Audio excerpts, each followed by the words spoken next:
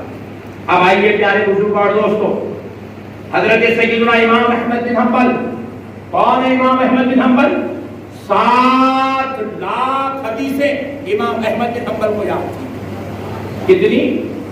زور سے بولیے۔ 7 لاکھ حدیثیں امام احمد بن حنبل کو یاد تھی۔ وہ امام احمد بن حنبل جن کے شاگرد کا نام امام بخاری ہے، جن کے شاگرد کا نام امام بخاری ہے، وہ امام احمد بن حنبل جن کے مخلد کا نام حضور سیدنا غوث الورا ہے۔ امام احمد بن حنبل کے مخلد تھے حضرت غوث اعظم۔ وہ امام احمد بن حنبل فرماتے ہیں، کہتے ہیں ابو حنیفہ، امام اعظم ابو حنیفہ کے بارے میں کہتے ہیں، ابو حنیفہ علم اور تقویٰ، زہد و ورع ہے، اس دھرتی پر ان کا کوئی ثانی پیدا نہیں ہوا۔ امام احمد بن حنبل کہتے ہیں علم و تقویٰ، زہد و ورع میں امام اعظم ابو حنیفہ کا کوئی ثانی پیدا نہیں ہوا۔ پھر اس کے بعد حضرت امام احمد بن حنبل کے بعد حضرت عبداللہ ابن مبارک کون ہیں؟ امام بخاری کے دادا استاد ہیں، امام بخاری کے استاد کے استاد عبداللہ ابن مبارک کو امیر المومنین فی الحدیث کہا جاتا ہے۔ وہ عبداللہ ابن مبارک فرماتے ہیں کہ امام اعظم ابو حنیفہ کے علاوہ کوئی حقدار نہیں کہ اس کی اقتدا کی جائے۔ امام اعظم کے علاوہ کوئی کہ ان کی اقتدا کی جائے، فرماتے ہیں کیونکہ امام اعظم وہ امام ہے جو تقوی میں آپ کے جیسا کوئی نہیں ہے، پرہیزگاری میں کوئی آپ کی مثال نہیں ہے، علم فقہ میں ہم نے آپ کے جیسا اس زمین پر کسی کو دیکھا ہی نہیں ہے۔ عبداللہ ابن مبارک خود امیر المومنین فی الحدیث ہیں، آپ یہ فرماتے ہیں تقوی میں امام اعظم کے جیسا کوئی نہیں ہے، پرہیزگاری میں امام اعظم کا ثانی نہیں ہے، اور علم فقہ میں ہم نے آپ کے جیسا اس زمین پر کسی کو دیکھا ہی نہیں۔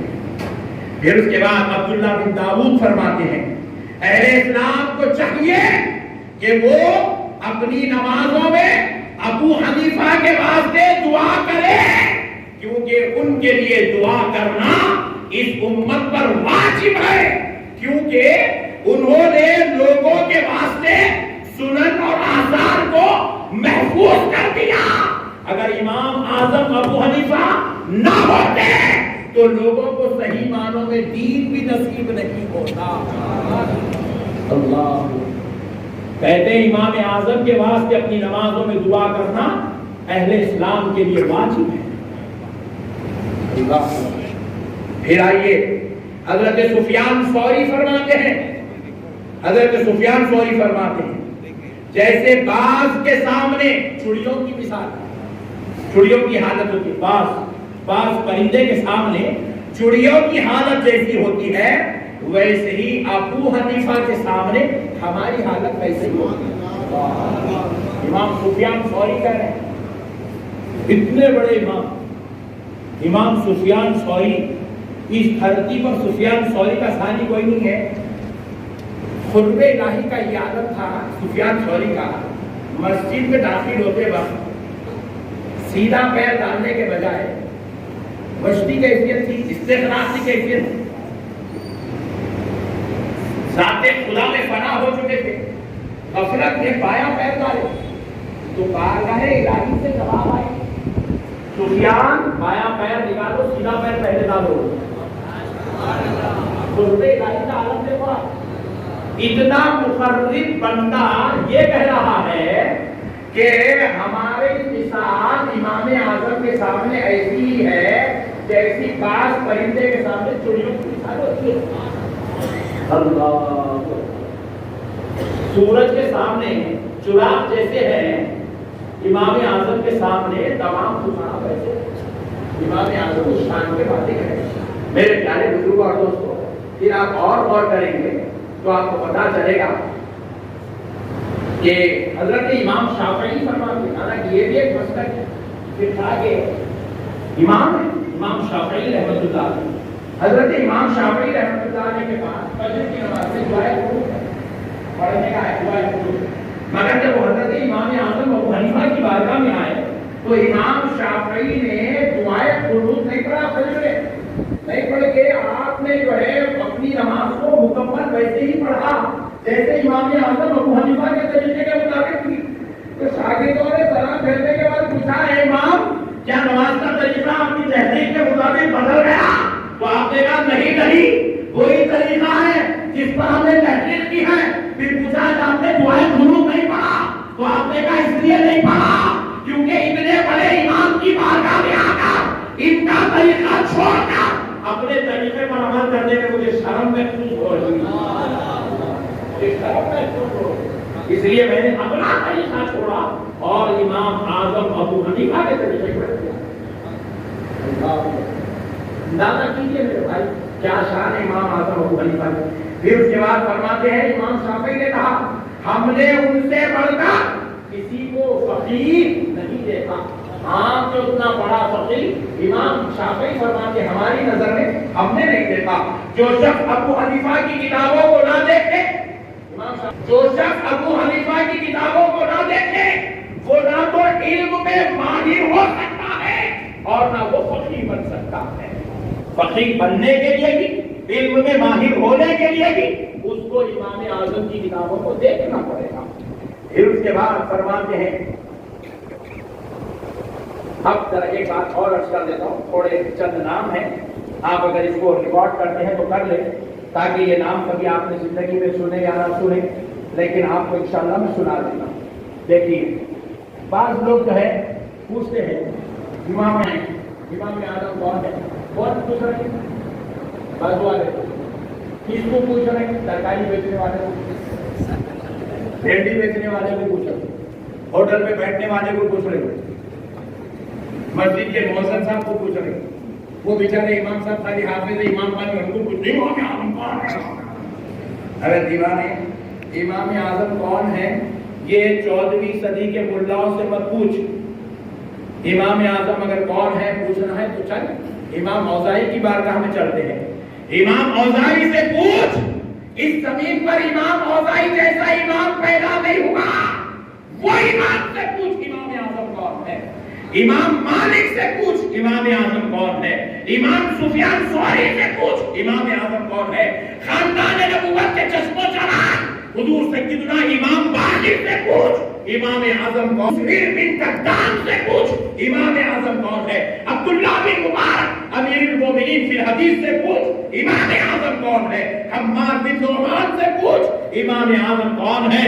حضرت سیدنا امام جعفر الصادق سے پوچھ امام اعظم کون ہے. اسماعیل بن حماد سے پوچھ امام اعظم کون ہے. حضرت سیدنا امام اعظم کون ہے. امام شافعی سے پوچھ امام اعظم کون ہے. امام محمد سے پوچھ امام اعظم کون ہے.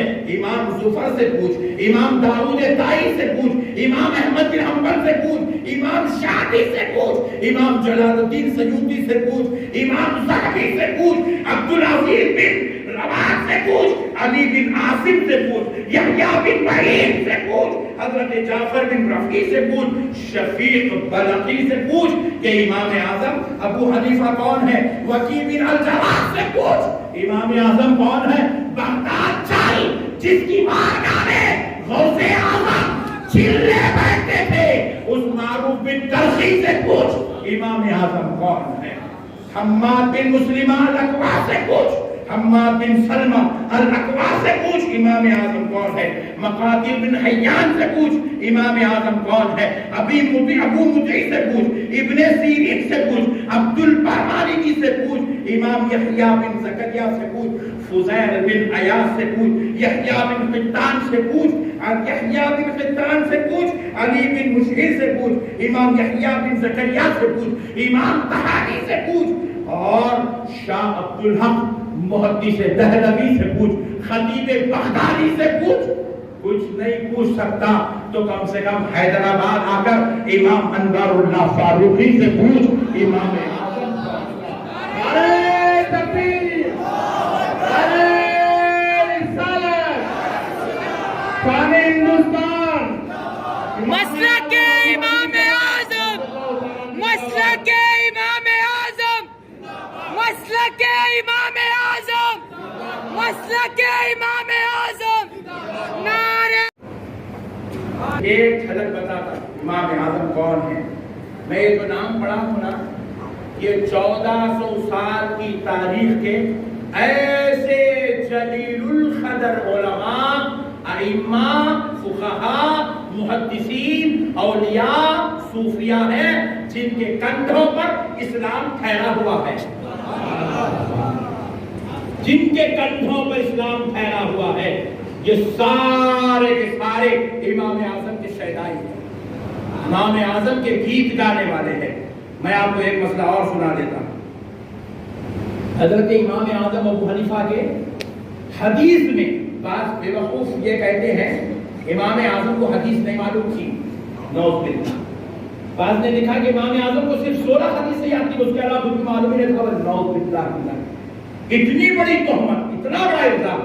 اور ایک بات بھی سن لیجیے، 1400 سال کی تاریخ میں جتنی تہمتیں، جتنے جھوٹے الزام، جتنی مخالفت، جتنا رد امام اعظم ابو حنیفہ کا ہوا ہے، خدا کی قسم اس دھرتی پر اتنی مخالفت کسی اور کی نہیں ہوئی ہے، اتنا جھوٹا الزام کسی اور پہ نہیں لگا ہے، اتنی تہمتیں کسی اور پہ نہیں لگی ہے، اتنی برائی کی گئی ہے جتنی برائی میرے امام اعظم ابو حنیفہ نے.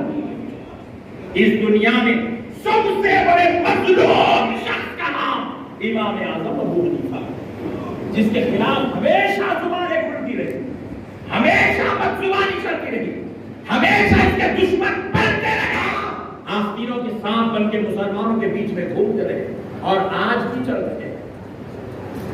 انتہا ہے بدبختی کی زندگی کہ اتنے بڑے امام کی مخالفت کرتے ہیں.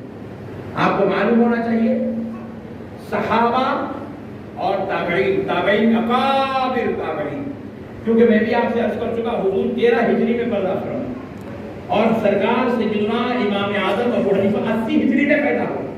حضرت امام اعظم حضور صلی اللہ علیہ وسلم کے پردہ فرمانے کے صرف اور صرف 67 ایئرز کے بعد پیدا ہوئے.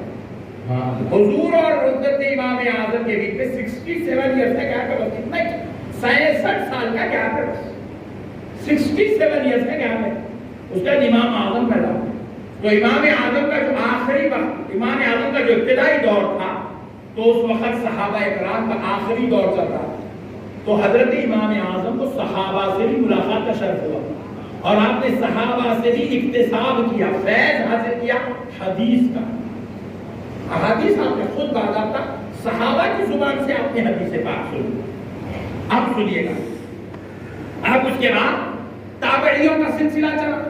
تو جتنے جلیل القدر تابعین تھے جو اس دور کے علم کے مینار، علم کے شمس، علم کے خبر مانے جاتے تھے، ان ساروں سے فیض امام اعظم ابو حنیفہ کو نصیب ہوا. ان ساروں سے نصیب ہوا. اب اس میں جو کتاب یہاں لے کر بیٹھا ہوں اس میں تقریباً جو ہے امام اعظم ابو حنیفہ کے کم و بیش 200 اساتذہ کا ذکر ہے. 200 اساتذہ جن سے امام اعظم نے حدیث حاصل کی، حدیث کا علم اخذ کیا. 200 صحابہ، مگر 200 تابعین. جلیل القدر شیخ صحابہ نہیں، کچھ صحابہ ہیں، باقی کے سب تابعین ہیں. 200 سے زائد آپ کے شیوخ کا، آپ کے اساتذہ کا ذکر اس کتاب میں ہے. مگر میں اس میں سے آپ کو 200 نہیں سنا رہا، صرف 20 نام سنا رہا ہوں. اور وہ 20 نام تابعیوں کے سناتا ہوں جن سے حضرت سیدنا امام اعظم ابو حنیفہ نے علم حدیث کو اخذ کیا. نام سن لیجیے، ان کے ناموں میں بھی اللہ نے برکت رکھی. یہ ایسے لوگ تھے کہ ایک وقت میں تو 4 لاکھ حدیثیں جاتی ہیں. ہمارے پاس خالی قرآن یاد کر لے تو اپنا سر پہ اٹھا کے بٹھا لے تو حافظ صاحب تھے. 6,500 آیتیں یاد کر لیا تو ہمارا امام بن گیا. کلام الہی کی فضیلت ہے. لیکن اب سوچو صحابہ کرام تابعیوں کی ذہانت کا عالم کیا تھا. 7 لاکھ حدیثیں، 4 لاکھ حدیثیں، 5 لاکھ حدیثیں، 2 لاکھ حدیثیں، 1 لاکھ حدیثیں. ایک امام گزرے ہیں، امام جلال الدین سیوطی،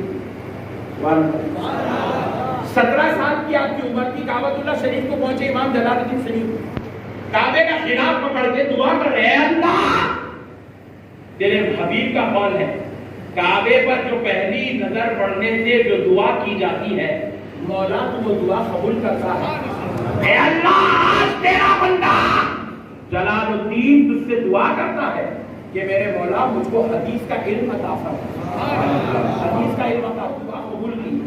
جب آپ 17 سال کی عمر کے تھے یہ دعا کی، جب آپ کی وفات وہ وقت قریب آیا، آپ کی عمر انتہا پہ پہنچی تو آپ اس وقت بیان کرتے ہیں میں نے 17 سال کی عمر میں جو دعا کی تھی کہ مجھے حدیث کا علم عطا کر، اللہ نے مجھے ایسا علم دیا کہ میں 2 لاکھ حدیثیں بدعا یاد کر لیا۔ کتنی؟ 2 لاکھ۔ اور فرماتے ہیں یہ مت سمجھنا کہ مجھے صرف 2 لاکھ حدیثیں یاد ہے، اللہ نے مجھے صرف 2 لاکھ حدیث مجھ تک پہنچائی تو میں نے 2 لاکھ یاد کر لیا۔ اگر میرا مولا 4 لاکھ پہنچاتا تو میں 4 لاکھ حدیثوں میں جاتا۔ ایسا ان لوگوں کے اندر تڑپ تھی حدیث ہو، ایسا ان کا شغف تھا، ایسا ان کا تعلق، وہ سارے حدیثیں یاد کرنے والے، جاننے والے، سمجھنے والے سب کے سب امام اعظم کی بارگاہ میں سرنڈر ہیں۔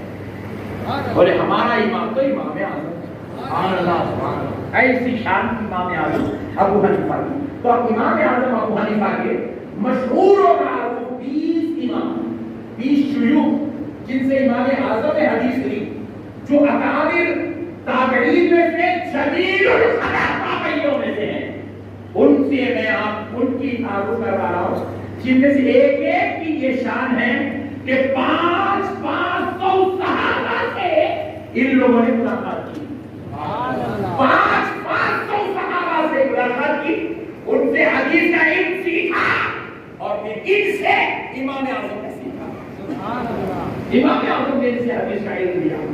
تو اب آئیے ان میں سب سے پہلے بڑے جلیل القدر امام جو امام اعظم ابو حنیفہ کے شیخ ہیں، استاد ہیں حدیث کے، وہ ہیں، کیونکہ یہ لوگ تو نہیں امام اعظم کو حدیث میں معلوم کی تو کا تذکرہ کرتا، ان میں ہیں سب سے پہلے حضرت سیدنا امام ابراہیم نخعی، یہ پہلی صدی ہجری کے سب سے بڑے امام مانے جاتے ہیں تابعیوں میں،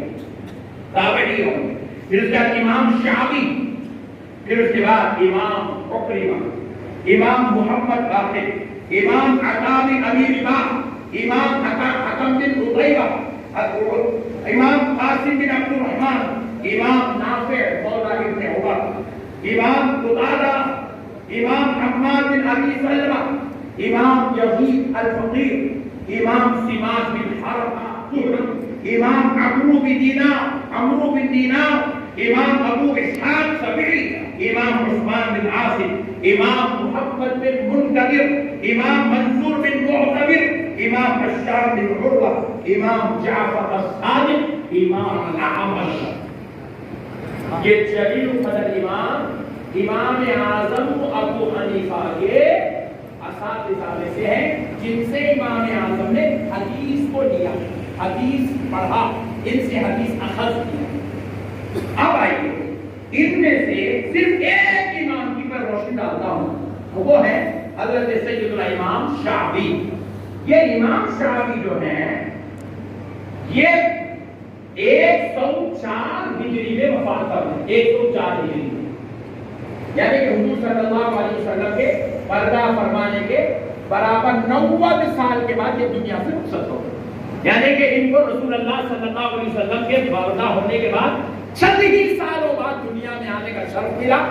بڑے بڑے صحابہ کرام سے انہوں نے حدیث سنی، حدیث سیکھی، حدیث لیا اور انہوں نے امام اعظم کو پہنچایا۔ اب سنیے امام شعبی جو امام اعظم ابو حنیفہ کے استاد ہیں، ان کے اساتذہ کون ہیں، انہوں نے کن کن سے حدیث لیا، انہوں نے کن سے حدیث سنا۔ آپ فرماتے ہیں الحمدللہ اللہ کا مجھ پر یہ احسان ہے کہ میں نے اپنی زندگی میں 500 سے زیادہ صحابہ اکرام سے ملاقات کا شرف حاصل کیا، 500 سے زیادہ صحابہ سے ملاقات کا شرف حاصل کیا اور ان میں سے 22 صحابہ سے 145 صحابہ سے میں نے حدیث لیا. امام شافعی کہتے ہیں امام اعظم کے استاد, انہوں نے امام اعظم کو حدیث دی.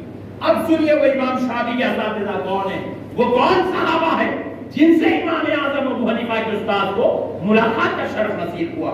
فرماتے ہیں صحابہ اکرام کے نام حضرت اسامہ بن زید بن حارثہ, حضرت انس بن مالک رضی اللہ عنہ, حضرت براء بن عازب. یہ پورے صحابہ ہیں, یہ پورے رسول اللہ کی مجلس میں بیٹھنے والے ہیں.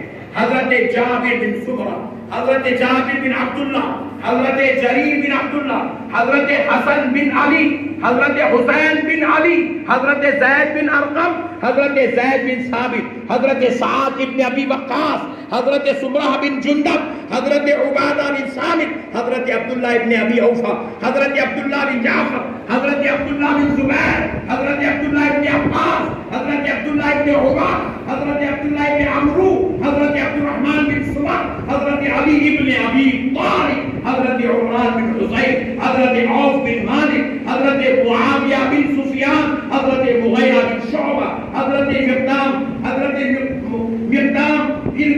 نعمان بن بشیر, حضرت ابو سعید خدری, حضرت ابو مسعود انصاری, حضرت ابو ہریرہ, حضرت اسماء بن عمیش, حضرت ام ہانی بنت ابی طالب, حضرت فاطمہ بنت قیس ام المؤمنین, حضرت عائشہ صدیقہ رضی اللہ تعالی عنہ. یہ جلیل القدر صحابہ امام شافعی کے استاد اور امام شافعی امام اعظم.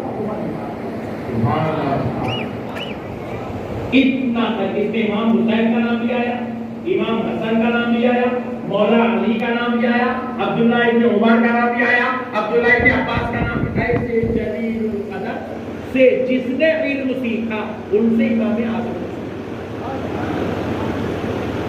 میرے پیارے بھائیوں, اتنے بڑے امام اللہ کو دے دیا. ہمارا کام ہے آمنا صدقنا قبول کر لینا, نہیں وہ کرنے کے بجائے ہم جو ہے اتنی ہوشیاری کر رہے ہیں. ویسے امام کو چھوڑ کے انہیں بولا نہیں میں جو حدیث میں وہ کرتا ہوں. کیا کرتا بیٹا, ویلڈنگ کرتا ہوں میں. ارے دیوانے تو ویلڈنگ کرنے والا, تو حدیث کیسا پڑھتا, کیسا سنتا, کیسا سمجھتا. بڑے بڑے علماء حدیث سنے تو ان کو سمجھ میں نہیں آ رہا, تو کہاں سے باتیں کر رہا ہے بھائی یہ باتاں. میں بولا ویری گڈ بیٹا, بہت اچھا. یہ اتنی بڑی داڑھی کہہ دو حدیث میں ہے, ویری گڈ. اتنی بڑی داڑھی چھوڑانا میرے پیارے, حدیث میں ہے بول رہے, آپ بول رہے حدیث میں ہے. تو میں پوچھ رہا ہوں آپ حدیث پڑھے کیا؟ میں نے پڑھا. کیسا پڑھے گا؟ کیونکہ حدیث ہے عربی میں, اس کو اردو سے نہیں آتی تو عربی کہاں سے پڑھے گا ہے. پتا کیا چلا, انہیں حدیث نہیں پڑھا. پھر میں پوچھا بیٹا تم بولا نا بھی حدیث میں ہے بولتے, تو بولے ہمارے مسجد کے امام صاحب بولے.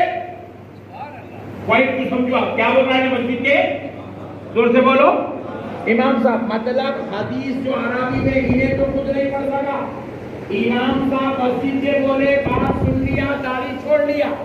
تو میں پوچھا میاں تیرا اس بات پر مسجد کے امام پر بھروسہ ہے کہ مسجد کا امام جو بول رہا وہ صحیح ہے؟ بولے بالکل میرے کو بھروسہ ہے امام صاحب پہ. تو میں بولا دیوانے, جب مسجد کے امام پہ بھروسہ کر سکتا تو پھر امام اعظم پہ بھروسہ کیوں نہیں کر سکتا؟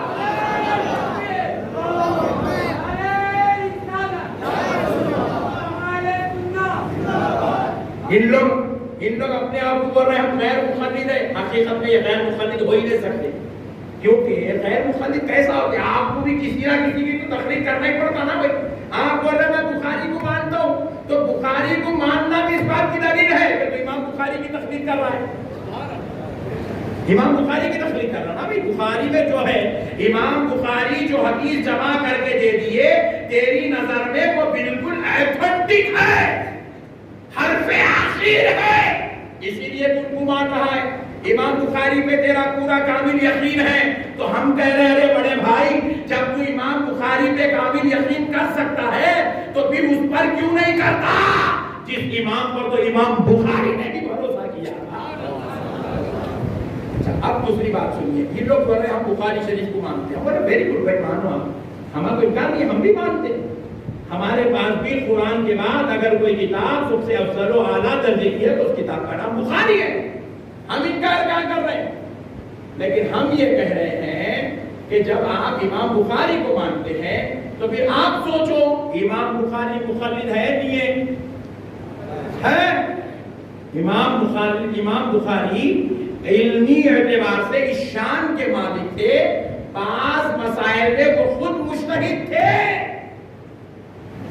اجتہادانہ شان امام بخاری میں موجود تھی. اس کے باوجود بھی امام بخاری امام شافعی کی تقلید کرتے تھے. اتنا بڑا امام جب امام شافعی کی تقلید کرتا ہے تو پھر ان کی کتاب لے کے تو غیر مخلد کیسا بن سکتا؟ بات سمجھ رہے ہیں بھائی؟ جب آپ امام بخاری کو فالو کر رہے ہیں, چلو حنفی مت بنو, شافعی بن جاؤ, کچھ تو بنو بھائی. آخاؤں کو چھوڑ کے آپ زندگی کیسے گزار سکتے ہیں؟ آپ بتائیے اتنے بڑے بڑے امام, اتنے بڑے حضرت غوث اعظم جیسا امام, امام احمد بن حنبل کو فالو کر رہے ہیں. خواجہ معین الدین چشتی جیسا امام, وہ حضرت سیدنا امام اعظم ابو حنیفہ کو فالو کر رہے ہیں. امام بخاری جیسا امام, وہ امام شافعی کو فالو کر رہے ہیں. امام نسائی وہ اپنے امام کو فالو کر رہے ہیں. امام مسلم وہ اپنے امام کو فالو کر رہے ہیں. اور آپ بول رہے ہیں کہ میں کچھ بھی نہیں کہا, بھی نہیں, میرے پیٹ چیلے تو علی فندر سے نکلنے تیار نہیں ہے, سینہ پھاڑے تو بے نکلنے کو تیار نہیں ہے, پورا بھیجا نکال دیے تو اندر سے حرف تہجی نکلنے کو تیار نہیں ہے آپ کے اندر سے. آپ بول رہے ہیں کہ میں کسی اور کو تقلید نہیں کرتا, میں خود اپنے آپ پہ بلبوتے پہ حدیث سے مسئلے نکالوں گا. آپ کے اندر کہاں ہے اتنی صلاحیت؟ جب امام اعظم ابو حنیفہ رحمۃ اللہ علیہ مسائل کی استنباط کے لیے بیٹھتے تھے تو آپ کو معلوم ہونا چاہیے ایک ایک مسئلے پر امام اعظم کے شاگرد ایک ایک مہینے تک بحث کرتے تھے. ایک ایک مسئلے پر ایک ایک مہینے تک بحث کرتے تھے. اور وہ شاگرد کون تھے؟ وہ شاگرد کوئی چھوٹے موٹے لوگ نہیں تھے. ایک ایک شاگرد امام اعظم کا 5 لاکھ حدیثوں کا حافظ ہوتا تھا. 4 لاکھ حدیثوں کا حافظ, 2 لاکھ حدیثوں کا حافظ, 1 لاکھ حدیثوں کا حافظ. ایک مسئلے پر گفتگو شروع ہوتی, مہینوں مسئلے پر گفتگو چلتے تھے. ایسی کوشش کرتے ہوئے سرکار سیدنا امام اعظم ابو حنیفہ 84,000 مسائل امت کو بنا کے دیے. اتنے بولیے 84,000 مسائل, 84,000 مسائل امام اعظم ابو حنیفہ اس امت کو بنا کے دیے, جس میں سے 36,000 مسئلے صرف عبادت سے متعلق, نماز روزہ زکات حج عبادت سے متعلق 36,000 مسائل ہیں. اتنا بڑا کام کر کے دیا امام اعظم اس امت میں. اب یہ کام کی بشارت, بس اب آخری بات سن لیجیے, یہ کام کی بشارت جس نے دی, کان کھول کے سنو, خدا کی قسم آمنہ کے لال محمد عربی نے عطا فرمایا. امام اعظم کی بشارت رسول اللہ کی, رسول اللہ کی امام اعظم کی بشارت. امام اعظم کی جو بشارت رسول پاک صلی اللہ علیہ وسلم دیے, آپ سنیے. حضرت امام اعظم ابو حنیفہ رحمۃ اللہ علیہ کی بشارت رسول اللہ فرمائے. وہ حدیث 70 سندوں کے ساتھ مختلف انداز میں حدیث کی ہر کتاب کے اندر موجود ہے. بخاری میں موجود ہے, ترمذی میں موجود ہے, امام مسلم نے اس کو روایت کیا, امام ترمذی نے روایت کیا, امام طحاوی نے روایت کیا, امام ابو نعیم نے روایت کیا, امام احمد بن حنبل نے روایت کیا, امام طبرانی نے روایت کیا, امام اسحاق بن راہویہ نے بیان کیا, امام محمد بن راشد نے بیان کیا, امام سلیمان بن احمد طبرانی نے بیان کیا, امام بیہقی نے بیان کیا, امام ابو یعلا نے بیان کیا, امام حاکم نے بیان کیا, امام ابن شیبہ نے بیان کیا, اور امام شیرازی نے بھی بیان کیا. کون سی حدیث؟ جس میں رسول اللہ نے امام اعظم کی بشارت بیان کی. اتنے پورے امام بخاری سے لے کر امام شیرازی سارے کے سارے اس حدیث کو روایت کر رہے ہیں. اور اس حدیث کو کون سے صحابی بیان کر رہے ہیں وہ بھی سن لیجیے. جس حدیث میں رسول اللہ نے امام اعظم کی بشارت دی وہ حدیث حضرت ابو ہریرہ نے روایت کیا, حضرت عبداللہ بن عمر نے بیان کیا, حضرت قیس بن سعد نے بیان کیا, حضرت عبداللہ بن مسعود نے بیان کیا, حضرت جابر بن عبداللہ نے بیان کیا, حضرت سلمان فارسی نے بیان کیا, حضرت علی بن ابی طالب نے بیان کیا, حضرت عائشہ صدیقہ نے بیان کیا, حضرت مندوس نے بیان کیا, حضرت سفینہ نے بیان کیا. سارے صحابہ اس حدیث کی روایت کر رہے ہیں, حدیث کو بیان کر رہے ہیں. اب حدیث کیا ہے وہ بھی آپ سن لیجئے. جو ابھی میں نے آپ کو بیان کیا کہ وہ حدیث بخاری شریف میں بھی ہے, مسلم شریف میں بھی ہے, موطا امام احمد بن حنبل میں بھی ہے, ترمذی شریف میں بھی ہے, طحاوی شریف میں بھی ہے, ابو نعیم نے جس کو روایت کیا طبرانی شریف میں وہ حدیث ہے, اور پھر اس کے بعد وہ حدیث امام حاکم نے بھی اپنی مستدرک میں بیان کیا. یہ ساری کتابوں میں وہ حدیث موجود ہے.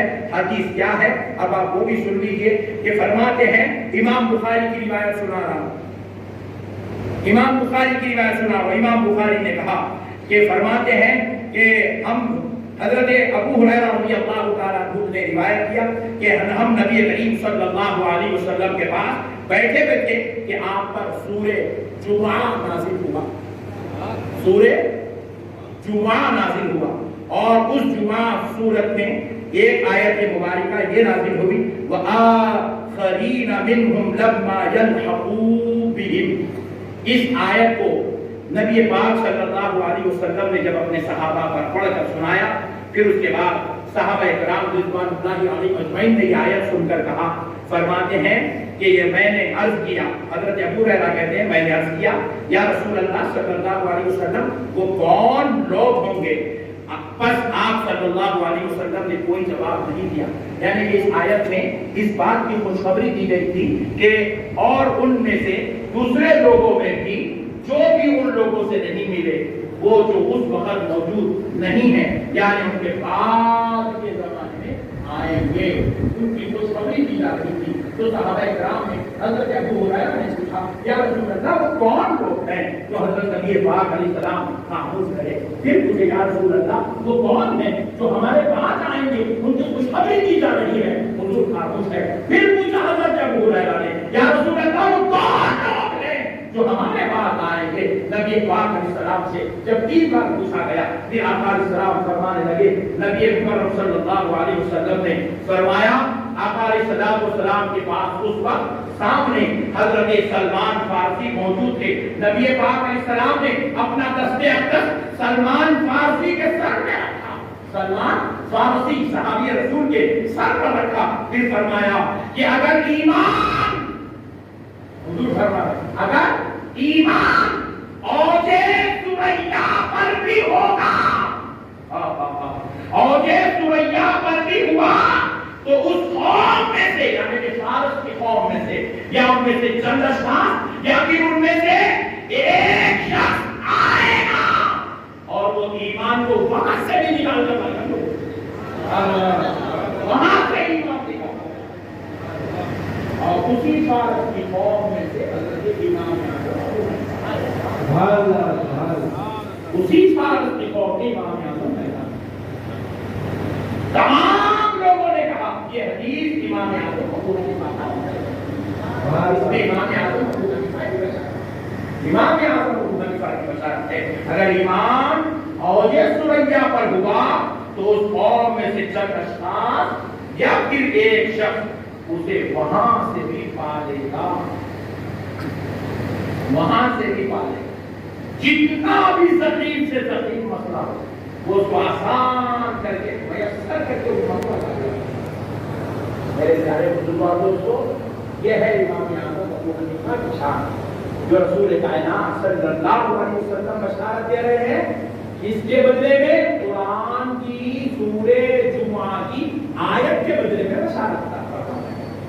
میرے بھائیوں, آپ سے ادب التماس ہے کہ آپ اتنے بڑے امام کے ہم غلام بنے ہیں, ہم ایسے امام کے بارے میں کبھی بھی ان کی مخالفت نہیں کرنا. اللہ کا شکر ہے, اللہ کا کروڑ کروڑ کروڑ شکر ہے, اللہ نے ہمیں امام دیا تو امام اعظم ابو حنیفہ نے ایسا کیا.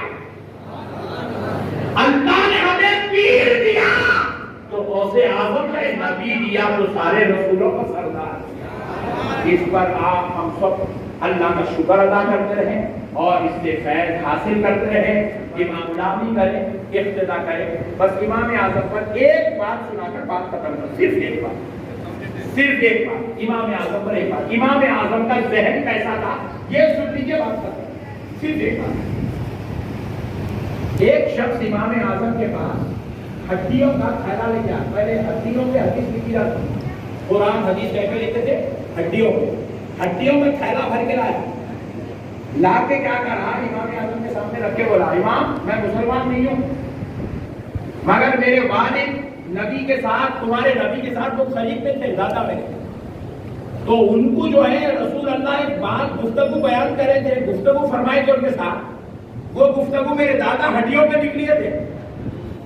انہوں نے میرے والد کو دیے, میرے والد سے میرے پاس آئی. میرے پاس وہ حدیث ہے, وہ صرف میرے پاس ہی ہے, کائنات میں کس کا بھی نہیں ہے. امام اعظم بولے ایسا کیسا ہو سکتا, ہم مسلمان ہیں, ہمارے پاس نہ ہو اور تیرے پاس وہ کیسا ہو سکتا, کیا ہے سناؤ. بولے ایک ایک ہڈی نکال دے گا, حدیث پڑھتے گا رکھتے گا, ایک ایک ہڈی نکال دے گا پڑھتے گا رکھتے گا. 100 ہڈیاں نکالنا, 100 ایک ہی حدیث کی پوری ہو, 100 ہڈیوں میں کتنی طویل حدیث. ادھر سے نکال رہا پڑھ رہا, ادھر رکھ رہا, ادھر سے نکال رہا پڑھ رہا, ادھر رکھ رہا. امام اعظم ابو حنیفہ رحمۃ اللہ علیہ فرمایا یہ حدیث تو میرے پاس بھی ہے. بولے امام ایسے کیسے ہو سکتا ہے, جب یہ ہر گفتگو ہوئی تھی تو اس وقت میرے دادا اور رسول اللہ دونوں تنہا تھے, تیسرا کوئی آدمی تھا ہی نہیں, پھر آپ کے پاس یہ حدیث کیسے ہو سکتی ہے. امام اعظم نے کہا سننا چاہتا ہے تو سن لے, رچیاں سنا. لیتے گا سیریل وائز, جیسا رکھا ویسی سیریل وائز کیا. امام اعظم سناتے جا رہے, سنتے جا رہا, ہڈیاں رکھتے جا رہا, سنتے جا رہا, رکھتے جا رہا, سنتے جا رہا, پورے 100 ہڈیاں رکھ جا رہا, پوری حدیث سنا دی امام اعظم. اتنی طویل حدیث. بحران ہو گیا, پریشان ہو گئے, امام کیسے ہو سکتا ہے. تو امام اعظم ابو حنیفہ نے کہا سن, تو جو کہہ رہا ہے وہ سچ ہے. یہ حدیث جو ہے واقعی تیرے دادا نے سنی, تیرے دادا نے تیرے والد کو دی, تیرے والد نے تجھے دی, تو نے مجھے سنایا. صحیح ہے, تو جو بول رہا بالکل صحیح ہے, لیکن اللہ نے مجھے ایسا ذہن دیا ہے جو ایک مرتبہ سن لیتا ہوں یاد ہو جاتا ہے. یہ ذہن تو ایک مرتبہ سنایا نا میرے کو, میں یاد ہو گئی تھی. 100 ہڈیوں پہ لکھی گئی حدیث ایک بار سنے تو یاد ہو گئی. یہ تھا امام اعظم کا ذہن, یہ تھا. ہمارے جیسے لوگوں نے بھجک کر گولیاں کھاؤ, یاد آ رہا, ارے تیرا نام جب نہیں سکتا ہے تیرا نام, ایسے لوگوں نے. امام ترمذی کے پاس ایک شخص آیا ملنے کے لیے. بولتے تو ہے نا, نہیں ہے. امام ترمذی کے پاس ایک شخص آیا ملنے کے لیے. کب آیا, جب امام ترمذی کی آنکھوں کی بینائی چلے گئی, بڑھاپے میں خوف خدا میں روتے آنکھوں کی بینائی چلے گئی امام ترمذی. وہ دور میں آیا, آ کے امام ترمذی سے بات کرتے ہوئے اس نے کہا کہ امام ترمذی میرے پیر کی دونوں انگلیاں ملی ہوئی ہے, تو اس کے خلاف کا طریقہ کیا ہے پوچھا. تو امام ترمذی سے سوال پوچھا تو امام ترمذی بول رہے تو فلاں کا بیٹا ہے کیا. میں انہیں کا بیٹا ہوں, خلاف کرنا ہے, انہیں مسئلہ پوچھنا. امام ترمذی پوچھ رہے تو فلاں کا بیٹا ہے کیا, تو نے بولا جی ہاں میں فلاں کا بیٹا. آپ کو کیسا معلوم. تو امام ترمذی فرماتے ہیں تیرا باپ مجھ سے ملا کرتا تھا, میری محفل میں بیٹھا کرتا تھا, جب تو پیدا ہوا تو وہ اذان دینے میرے پاس آیا تھا, تو میں اذان دیتے دیتے پیروں پہ نظر پڑی تو دیکھا تو انگلیاں ملے ہوئے تھے. وہ امام ترمذی تو پیدا ہوئے جب دیکھا تھا, میرے کو اب تک یاد ہے, اس لیے پوچھا تو ان کا بیٹا ہے کیا. کب پوچھ رہے, جب اس کی عمر 45 سال کی ہو گئی. آپ کی کتنے کی لوگ کے اذان یہ مدان کیسے کی بولو,